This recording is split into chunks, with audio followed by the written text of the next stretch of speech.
Hi friends from around the world. This is about business, a channel about business and IP, and here we are more on the business side than on the IP side. Still, there is some connection with the IP as well, so stay with me, it will be interesting. What we know is that communication is important. So words are important in order to connect with the consumer, to make your business known, your product known, so that the consumer can choose again to buy this product because it is important for him, because he chooses this one as a good item.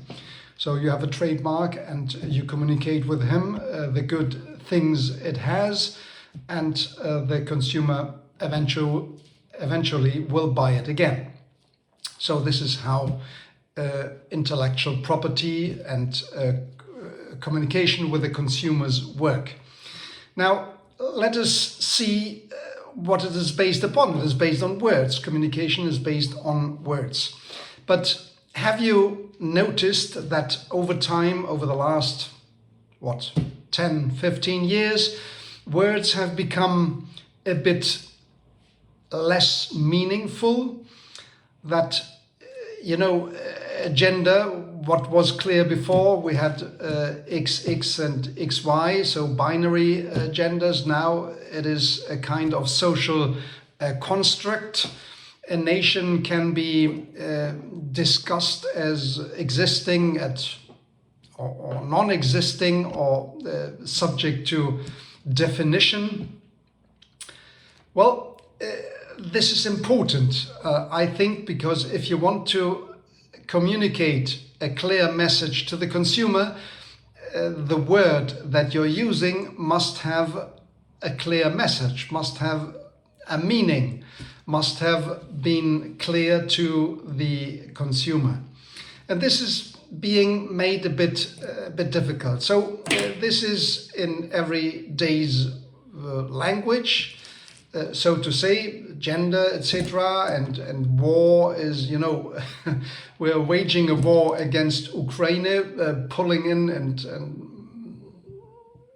delivering weapons and more weapons to Ukraine in order to have the peace. So there's a bit contradiction between one and the other. Either you have more war or you want peace immediately, then you wouldn't plug in a lot of weapons into that battlefield. Now, this is all about communication. And with regard to business, I went the other way to the supermarket. I went to the milk department or milk shelves, and what I found is Avena and almond milk. So I was a bit astonished to see milk being used with almond milk, because you may convene with me, that is not milk, but still it is called milk. It is a bit like champagne. It is not champagne if it is made from, a different area or from different sources.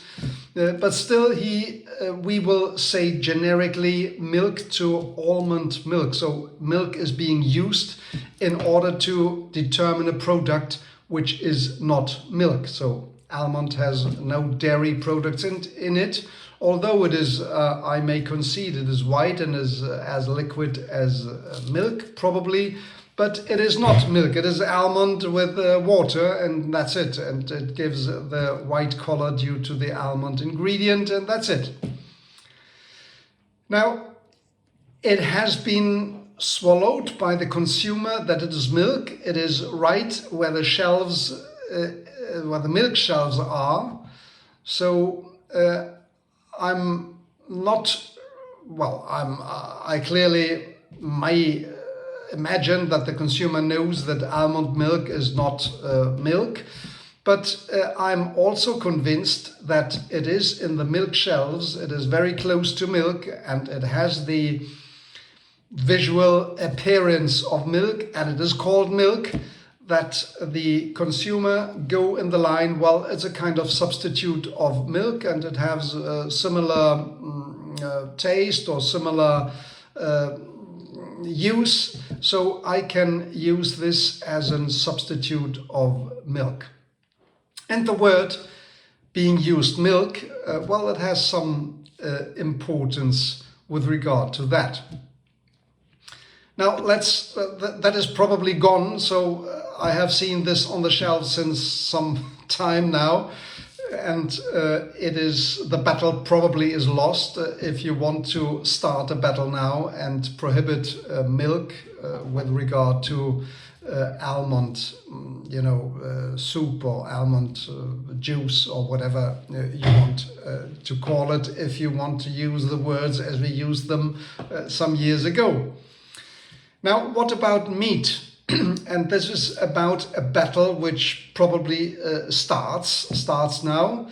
All that climate change debate will lead us to less meat society or no meat society, I don't know. It goes in that direction anyway, if you want it or not. Now, the meat, the lab meat. What is lab meat? Well, there are some cells plugged into some chemicals, and it is grown. Stem cells are grown into what has the appearance of real meat. And it will be placed probably on the meat shelves on the same line as almond milk with dairy products. And at the end, the people will be convinced, well, through some kind of propaganda marketing from these lab-grown companies, that this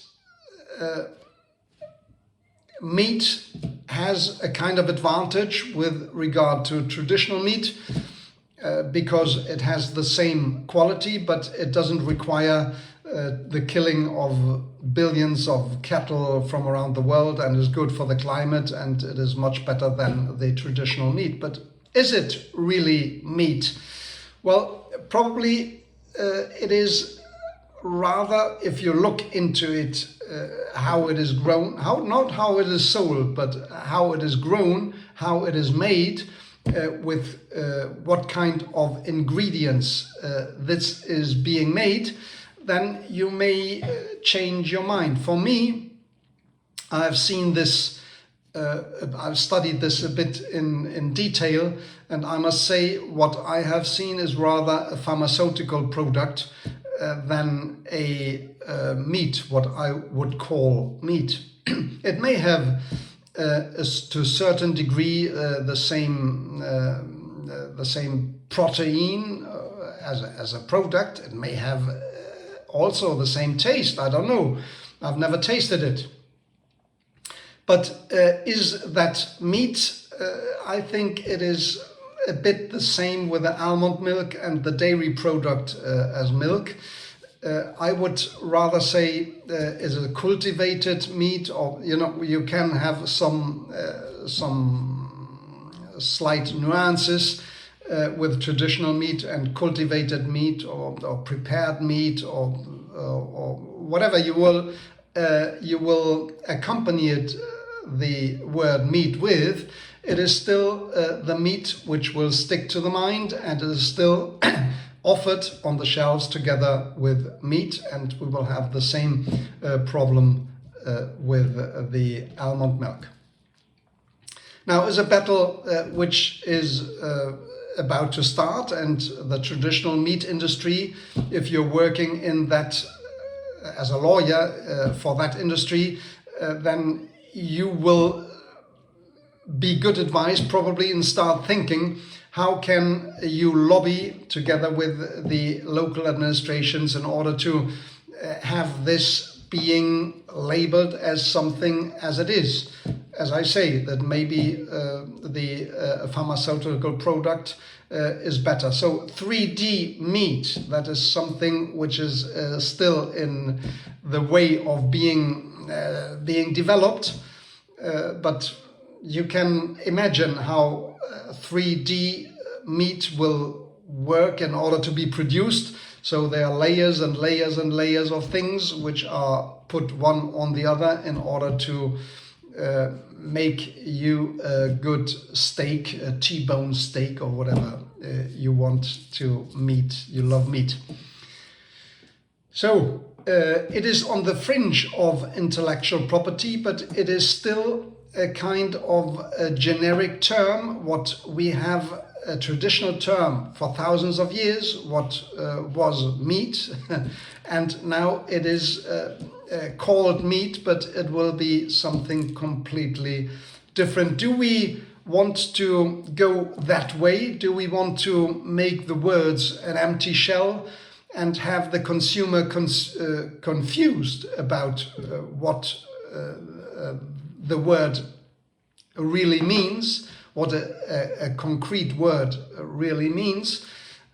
Seems to me of a kind of importance. And it is probably not only linked to, well, you may think of cockroach milk. Cockroach milk, which is something which is in the making to being produced as an alternative to the dairy product on the same manner as the meat. So if we don't want to have cows due to climate change, you will not have a milk anymore available, or very scarcely available for consumers, or very expensive, I don't know. And then you sell them cockroach milk. So is that milk? Naturally, it is not. It is something which is again lab grown and from is a chemical product at the end, and that's it. Is a pharmaceutical product which is sold to you under the wording of milk. So there are a lot of things going on the market, not exactly on the intellectual property, but on the fringe of intellectual property and on the edge of the meaning of certain words on one hand, and on the consumer confusion, or the possible consumer confusion on the other, using words which have a traditional meaning but in a different context now, and leading the consumers to the wrong conclusion. So if intellectual property is about the confusion of consumers of a certain origin of a product, this again is also the same thematic. Do we want the consumer to have a clear idea on the product, what he is buying, or do we want to get fluid? The appearance is what it counts, and not the content what it counts. So I think we were on a good way some years ago, and we are on a bad path at this moment. And if we go on this path, it will have a certain bad influence, I would say, with regard to the meaning consumers attach to words. And we want words to have a meaning, because this is what business is about. If you have words, so this word should be perceived by the consumers as something which has a meaning. Or if it is, you cannot use your words in your marketing, because it has no meaning with the consumer. So what will you communicate at the end to the consumer using the words or the pictures you have, if it is not perceived by the consumer as something concrete? So the battle is on. What is your opinion on that? See you next time.